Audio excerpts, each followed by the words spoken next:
Pemirsa, DPRD Kabupaten Timor Tengah Utara, Nusa Tenggara Timur memberhentikan sementara 3 anggota DPRD terkait dengan kasus dugaan intimidasi terhadap almarhumah Dr. Ica. Kendati demikian, keluarga Dr. Ica menilai bahwa sanksi tersebut belum memenuhi rasa keadilan.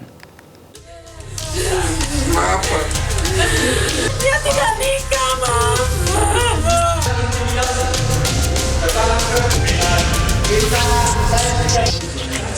Kasus dugaan intimidasi terhadap almarhumah Dr. Ica memasuki babak baru.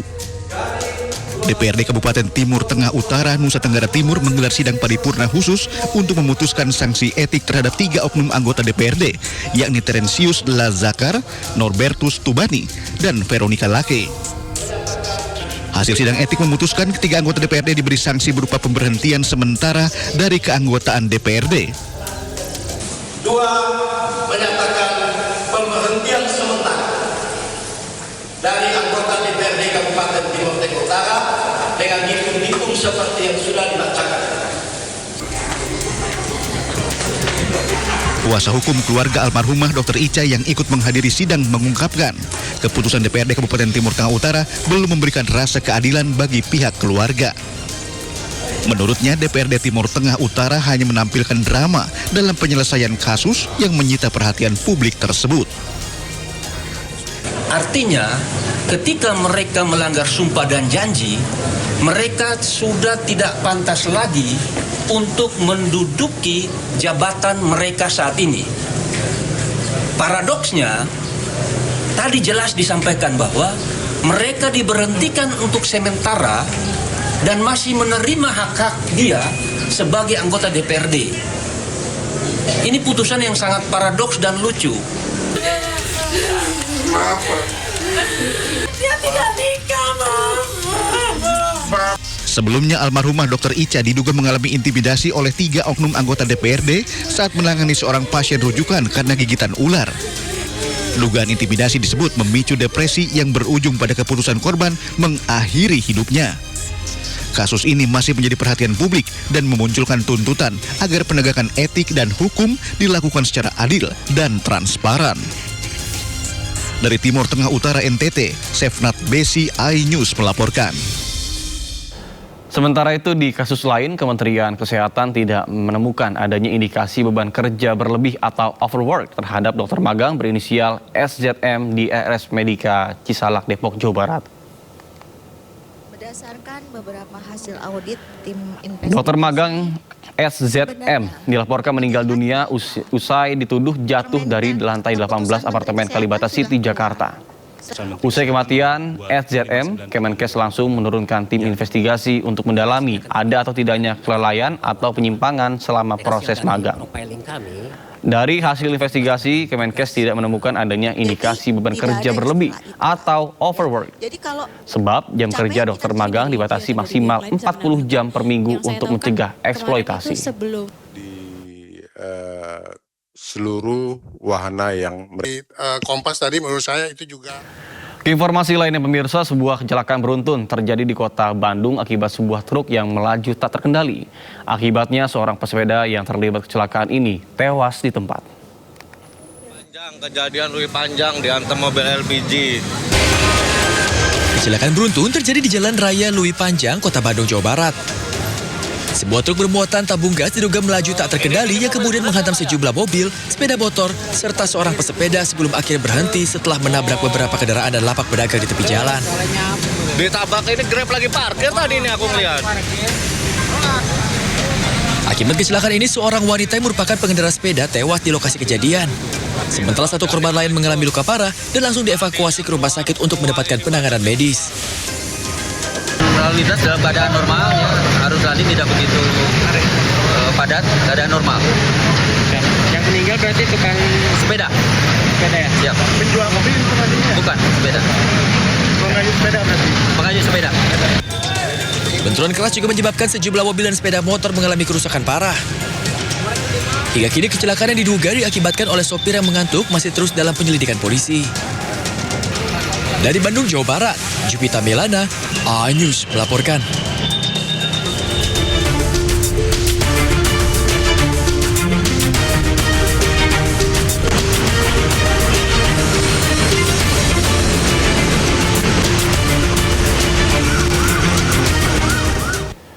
Ya pemirsa, selanjutnya kami akan mengajak Anda untuk mengetahui pantauan lalu lintas hari ini di sejumlah wilayah melalui pantauan CCTV Korlantas Polri. Dan kita sudah terhubung dengan Brigadir Putri di studio NTMC Polri. Baik, selamat pagi Brigadir Putri. Bagaimana pantauan lalu lintas dari sejumlah titik di wilayah Indonesia melalui pantauan CCTV? Silakan. Baik, terima kasih rekan Nata dan selamat pagi pemirsa. NTMC Polri kembali hadir memberikan informasi seputar kondisi arus lalu lintas tentunya lewat pantauan CCTV NTMC Korlantas Polri. Langsung saja kita awali CCTV dari kawasan Bundaran Pondok Indah, Jakarta Selatan.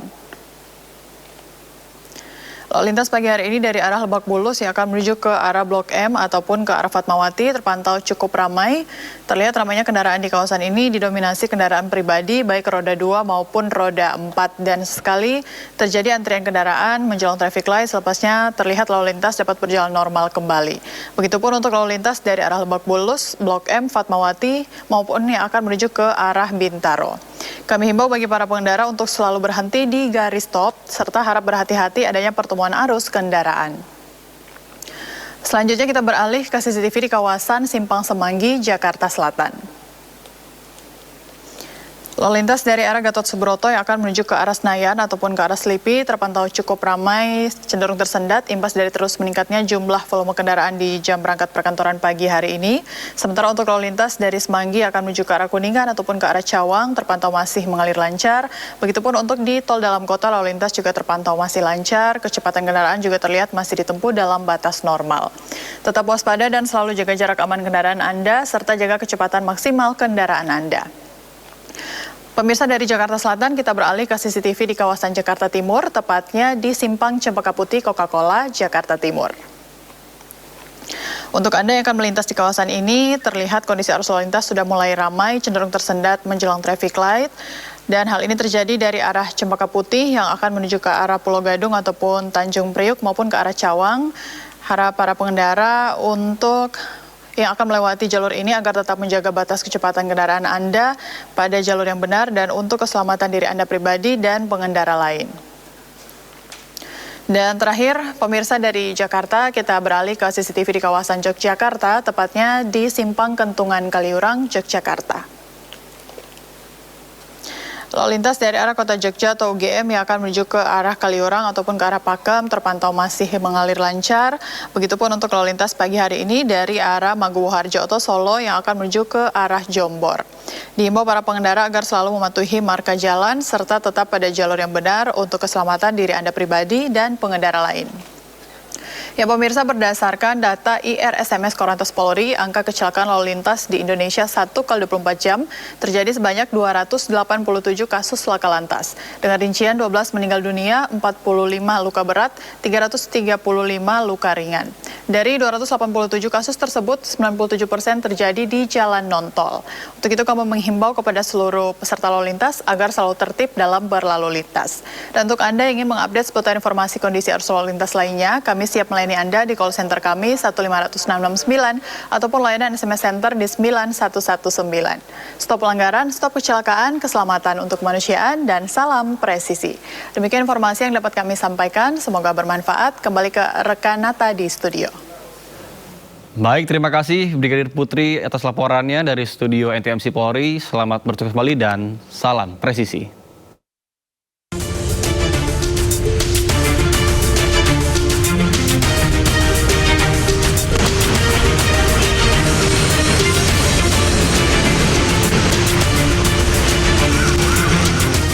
Kejaksaan Tinggi Jawa Timur menahan Kepala Bidang Geologi dan Air Tanah Dinas SDM Provinsi Jawa Timur karena dugaan pungli proses perizinan.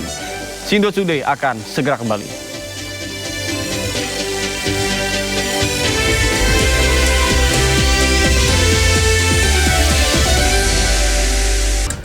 Pemirsa, kasus tewasnya satpam dengan tangan terborgol di Waduk Jatiluhur, Purwakarta, Jawa Barat hingga kini masih belum terungkap.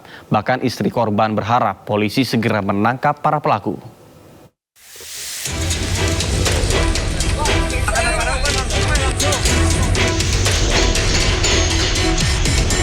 Suasana duka masih menyelimuti kediaman Sumarna, Satpam Perum Jasa Tirta II yang ditemukan tewas dengan tangan terborgol di Waduk Jatiluhur, Kabupaten Purwakarta, Jawa Barat.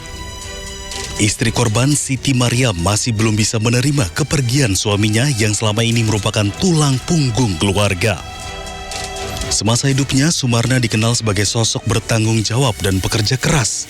Sumarna juga dikenal aktif dalam kegiatan sosial dan lingkungan sekitar. Sekarang itu harus mulai berpikir gitu ya, gimana gitu ke depannya untuk membiayai kedua anak saya gitu ya. Mungkin saya harus bekerja mungkin ya, karena kan sudah tidak ada yang membiayai lagi.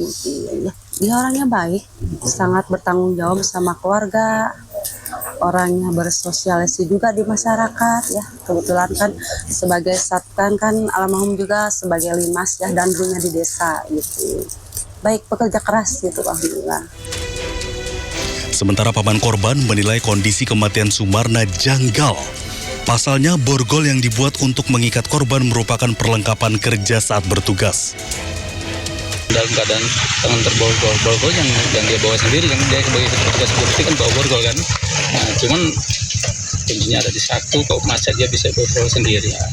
Hanya kalau memang betul adanya sebuah kriminal, ya diuruslah dengan tuntas supaya istilahnya hal-hal seperti ini tidak terjadi lagi. Dalam keadaan berduka, pihak keluarga menyerahkan sepenuhnya kasus ini ke pihak kepolisian berharap para pelaku segera tertangkap. Dari Purwakarta, Jawa Barat, Irwan iNews melaporkan. Pemirsa, hampir sepekan pasca ditemukannya Satpam PJT 2 Sumarna tewas dengan kondisi tangan terborgol di Waduk Jatiluhur, Purwakarta, Jawa Barat, polisi sampai dengan saat ini belum berhasil mengungkap pelaku pembunuhan. Minimnya saksi serta tidak adanya rekaman CCTV di lokasi kejadian menjadi kendala utama dalam proses penyelidikan.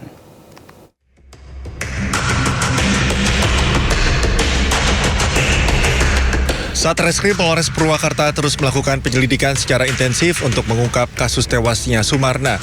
Petugas keamanan PJT 2 yang ditemukan meninggal dunia di perairan Tanggul Hayat, kawasan Waduk Jatiluhur, Purwakarta, dengan kondisi kedua tangan terborgol.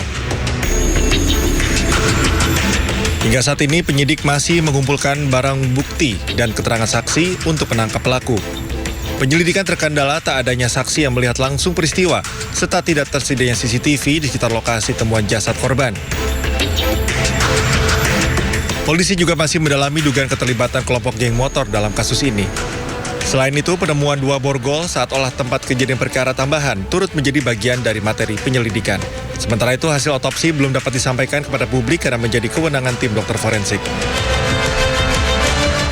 Baik, kendala-kendala mungkin terkait dengan adanya CCTV di TKP, kemudian waktu juga pada saat dini hari, ketika saksi juga mungkin pada saat kejadian nihil. Hasil otopsi sudah ada, tapi itu menjadi kerahasiaan kami dalam kegiatan penyelidikan nantinya. Polisi menegaskan akan terus mengembangkan penyelidikan dan mengumpulkan berbagai petunjuk untuk menangkap pelaku pembunuhan Satpam PJT 2 ini, serta memastikan kasus dapat segera terungkap. Dari Purwakarta, Jawa Barat, Irwan iNews melaporkan. Informasi lainnya pemirsa, dipicu lantaran saling ejek sejumlah siswa SMP di Kabupaten Tulang Bawang, Lampung terlibat perkelahian. Akibatnya korban mengalami patah di bagian tangan.